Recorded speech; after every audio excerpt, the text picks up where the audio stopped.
Should I move that out? All right, here we go. Hello and welcome to episode 6, I think, of Cheers from Afar. I am Dalen and I am here with another Dalen and Jaden. And today we are going to be drinking the freshly squeezed blood orange session pale ale. So why don't we go ahead, we'll crack them open and yeah, then we'll get some introductions going on here. Got the big tall boy can today. Oh yeah. All right. So, like I said, I'm here today with Dalen and Jaden. Why don't you guys say hi? And then I guess Jaden, I noticed you're wearing a freshly squeezed hat. It looks a lot similar to the one on the label. Why don't Very coincidental. yeah?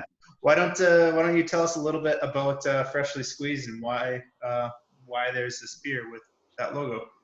All right. Well, I'm Jaden Schmiller. Me and Dalen are brothers, actually. So basically, my company is called Freshly Squeezed Entertainment, and we are a music and entertainment service. So what we do is we are promoters and host events where we bring different music acts across the world to Grand Prairie. So we host different shows at different venues across Grand Prairie and in the northern area. We also do DJ services, so we can perform at any kind of special events that people will book us for. And we also do equipment rentals and have a bunch of production and sound, lighting, and video that can be rented from us for any kind of events, whether it's a dance party or a corporate event. So that's basically what we do with our company. And how the beer came to be is we were hosting a big event at the end of March called Northern Rhythm Music and Arts Festival. Unfortunately, with the COVID-19, the event had to get canceled. We're trying to postpone it to a new date right now. But yeah, essentially, I approached Dalen with Grain Bin there, trying to work together on some future endeavors and some sponsorship ideas. And then just the idea of creating our own beer for the event came up. And that's where this Blood Orange Session Pale Ale came. And it's really cool that we're able to come up with something within a couple of months and brew it and have it released for the event. Unfortunately, it didn't happen, but the beer came out there and it's got a lot of great reviews so far. Yeah, and I mean, if anybody's familiar with any of the Grain Bin products, you'll notice that the can looks a little bit different. Dalen, why don't you tell us a little bit about your involvement with that? Yeah, totally. So I do the graphic design with Freshly Squeezed. I'm Dalen Schmiller. Again, as I said, we're brothers. But yeah, so the poster I made for Northern Rhythm, we wanted to kind of replicate kind of the vibe for it. So I reused some of the artwork that was used for the poster. So there's kind of a dedication to this year's festival. And yeah, so it's really cool. So we got the mountains, we got the northern lights and all that jazz, all that fun in it. And yeah, I make all like the labels, the posters, the social graphics and stuff with Freshly Squeezed, and it's a lot of fun. I like it. I'm just rambling. I kind of forgot where I was going with that. Yeah, so we were planning on, like you mentioned, Jaden, we were planning on having this beer available at the Northern Rhythm Music Festival, and instead we get to enjoy it now.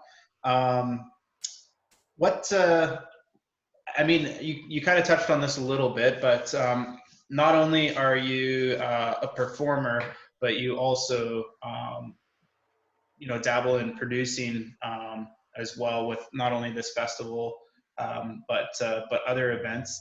Can you tell us a little bit more about the music scene in Grand Prairie? Absolutely. So basically, we've been involved with a lot of electronic music and hip hop events in Grand Prairie. In terms of like the music scene, we're kind of really involved with that. We host shows weekly when the COVID's not happening. But before that, we were probably hosting our own events, I'd say up to 6 times a month. And that would be a mix of, we'd sometimes do a theme party, like a 90s evening or an 80s night music. And then the next week or the next night, we could have, say, a hip hop show. And then the following weekend, we could have an out of town guest DJ for like electronic music that we'd bring in. So it'd be no different than you going to, say, the Revolution place and seeing a concert. You're going to go see Like Brad Paisley was one of the big ones there last month, I believe. So if you're going to go see that, we're the promoters that would bring in, say, a DJ or a hip hop act that people would like to see. We've been doing that, bringing acts in since about 2008. And then I'd say around 2012, 13, it really started taking off, where we were getting bigger name acts and bringing them to Grand Prairie at a variety of venues. In terms of like the Northern Rhythm events, we had 3 special guest headliners performing, or supposed to perform. We had our headliner Crafty Cuts, who we've had a couple times in from England. Our other headliner was K-Lab. He's originally from New Zealand, and he plays a guitar and DJs and produces music. And then our third headliner was Matt the Alien, who's Canadian, but originally from the UK. That's a big turntable scratching DJ that rocks the place. So between those acts and everything else we do throughout the year, we probably host, I'd say 20 plus out of town special guests a year under normal circumstances. And then the rest is usually kind of local based shows between hip hop, DJ events, and special theme kind of nights. And then, Dalen, I mean, I know you're involved with the visual art side, not only with Freshly Squeezed, but you do some other stuff as well. I'm sure a lot of people recognize you from like live painting events and stuff like that. Can you tell us a little bit more about the visual arts scene in GP? Totally. Just kind of example, I have kind of 2 pieces behind me. Not sure if we could see it in the cameras, but this octopus one was kind of one of my big milestones I painted, I think about 4 years ago. And kind of what really, really set me off, kind of being pumped to do it. But if COVID wasn't going on right now, my piece would be actually artwork in a couple of different public places in town right now. So the Center of Creative Arts is a beautiful place. They have great events every month. You showcase. They do independent artist events, as well as I'm part of a collaborative artist one right now, which is really cool. So I think there's like 20 some artists that's involved with this one, which is really fun. As well as Grand Berg Gallery. It's Beauty of the Piece art competition going on right now. Or I'm not sure if it still is, unfortunately. But it's I have a really cool little mountainous piece that's in there. It has a little hidden UFO in it. It's a lot of fun. Kind of similar to this, but just different. Well, that other one behind you is kind of like our Northern Rhythm artwork for last year, because the festival that we were hosting this year was the second annual one. So last year was the first one, but he painted that at the pre-party we did, and it is more similar to last year's graphics than this year's. They're both the same theme, but different layouts and stuff. Also, I guess another thing is the Art Gallery Grand Prairie. A lot of people think of it as just a redneck town, but our actual art gallery is one of the most renowned in Canada. It's really astonishing. We have a very beautiful center there, and they host all sorts of events there. Sometimes we actually did a couple weddings there, even with the music, and it's just remarkable how renowned that place is here. Yeah, and I know with even with my involvement with things like Landis Fest and stuff, like it's very surprising how even though Grand Prairie is so far removed, the amount of local talent that is here, as well as traveling talent too. I know you mentioned a lot of the acts that you're bringing across from England and New Zealand and stuff like that, as well as a lot of the traveling art exhibits. I know I'm not sure if it's still as backed up as it is as it was before, but the Grand Prairie Art Gallery, I think it had a 2 or 3 year waiting list, just because so many renowned artists that really wanted to showcase their work in Grand Prairie. So yeah, like having such a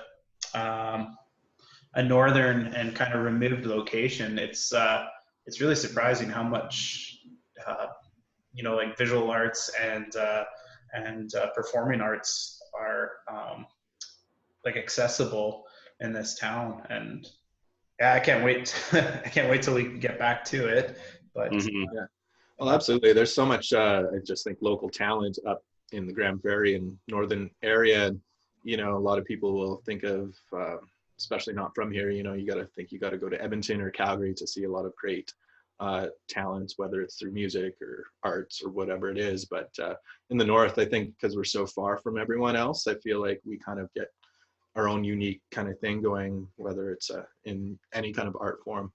And that was kind of why we wanted to do the festival, because we're so far away that there's not something of that caliber that was really going on. I'd say there was a outdoor music festival called Astro Harvest that was going on for years. Unfortunately, that's not happening. And that was kind of the closest thing that we got to something like that. So we were hoping to do our own kind of version in a different kind of way, but for something that could really contribute to the northern population of, Grand Prairie and area. Yeah, well, why don't we talk a little bit about the beer before? I mean, I'm gonna enjoy mine, so why don't we talk a little bit about it before it disappears. Like we had mentioned, the beer was going to be released in conjunction with the Northern Rhythm Music Festival, and I guess once that gets rescheduled, we'll release another one. To help support that. But what we decided to produce this time around was a session pale ale. We wanted something that was light and drinkable, but still interesting. And we did something fruited just because it had a little bit of complexity without removing that the approachability of the beer itself. So it's a blood orange session pale ale. It's 4%. As you can see, it's a fairly hazy pale ale. It's very light in color. It's made with mostly Pilsen malt, and we did add some flaked oats to give it a little bit of mouthfeel. We find that when we are brewing with fruit, the beers dry out a little bit more, and so we added those oats to give it a bit of mouthfeel, knowing that it was probably not going to finish as sweet as you would kind of expect, I guess. This was a really fun one to make. We actually tried a couple of new things that we hadn't done in some of our other beers before. So this isn't. The reason why it is so hazy is because not only does it have those oats, but we also just did a very short boil time. Typically, beers are boiled for about 60 minutes. You can do some lagers and pilsners boil for 90 minutes or longer too. But this particular beer, we brought it to a boil, and then it essentially had like about a 1 minute boil time, and then we dropped the temperature to about 140 degrees Fahrenheit, and that's when we added our first hop addition. So because of the short boil time, you get a lot more protein in the beer, so it is hazier. And because we added the hops at a cooler temperature, you get less bitterness, but a lot more hop aroma and flavor. This particular one we used Mosaic and Comet, but I guess like the most prominent hop that's in it right now is Sabro. And so Sabro is a pretty popular hop these days, and so if anybody's interested in seeing what Sabro tastes like, this would be a good one to try. So for me, I get a ton of coconut, which I feel like really plays well with with that blood orange flavor. And that Comet also adds a lot of like that citrus flavors to it, and the Mosaic gives it like a touch of berry as well. But I mean, this is like a fantastic springtime beer. Which, I mean, a day like today, it's a little less springy today than it has been the last couple of days, but this is like a great patio style beer. If we were to submit it into a BJCP sanctioned awards, it wouldn't fit under American Pale Ale just because it's a little bit lower in alcohol content, so we'd probably put it in category 29A, which would be fruit beer. So the blood orange is there, it's prominent, but it's balanced with with the malt, and it's also very like a very crisp, refreshing beer. Yeah, how? I mean, I don't want to put you guys on the spot, but I know we had talked a lot about this beer beforehand, and yeah, how did the beer turn out compared to what you guys expected? And moving forward, if we were to do another beer for Northern Rhythm once it gets rescheduled, what changes would you guys like to see in the beer? I mean, what I really love about the beer is it's very easy drinking, it's very crushable, and it's very light. And I feel like if you're going to be at a music event, a dance party, if you're going to be drinking many drinks, you probably want something that's and it's still very flavorful, that's easy to drink versus maybe something that's a little bit more rich. I feel like you might not drink as many of those. But that's what I really enjoy about this. And as you mentioned earlier, it's a perfect patio beer, a spring beer, a summer beer. I just want to be outside right now on the patio, eating a nappy and having one of these, or be at the golf course or anything. It's just really light, and it's still got a lot of flavor. So that's what I really liked about it. I think when we talked initially with the company Freshly Squeezed, for those who don't know, you can see the logo a little bit better. It's got an orange slice in the middle.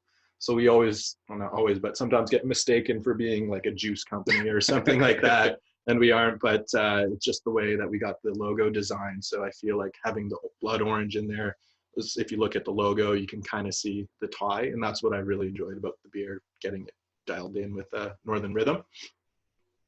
In terms of what I would like different, I mean, it turned out pretty much like what I was hoping it to be, like maybe a tiny bit more blood orange to make it a little bit more sweeter. But even with that, like, I don't think I would want it too sweet, and I'm happy with how it is.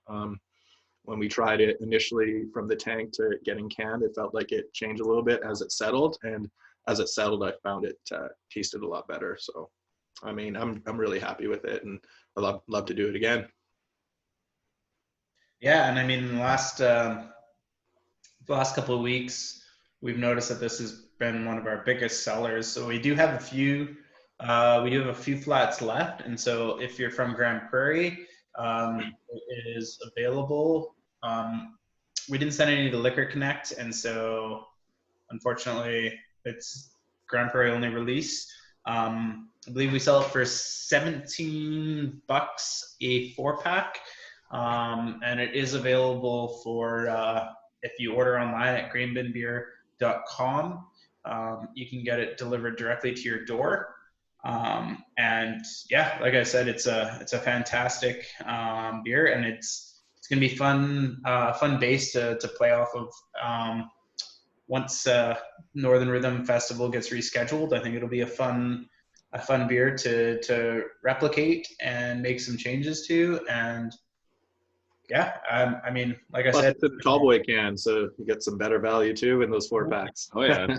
yeah, excellent. Well, I guess thank you to both Jaden and Dalen for joining us today and taking the time to talk not only about some of the arts that are going on in GP, but some of this delicious beer as well. So thank you for taking the time, and yeah, we're very excited to work with the two of you moving forward in the future. Absolutely. As soon as we get a little bit more normality, we'll be having a bunch more events, and we'll have probably some stuff going on at Grain Bin. So stay tuned to that, amongst other things, and stay safe out there. Absolutely. All right. Cheers, Okay. guys. Thanks. Cheers. Okay.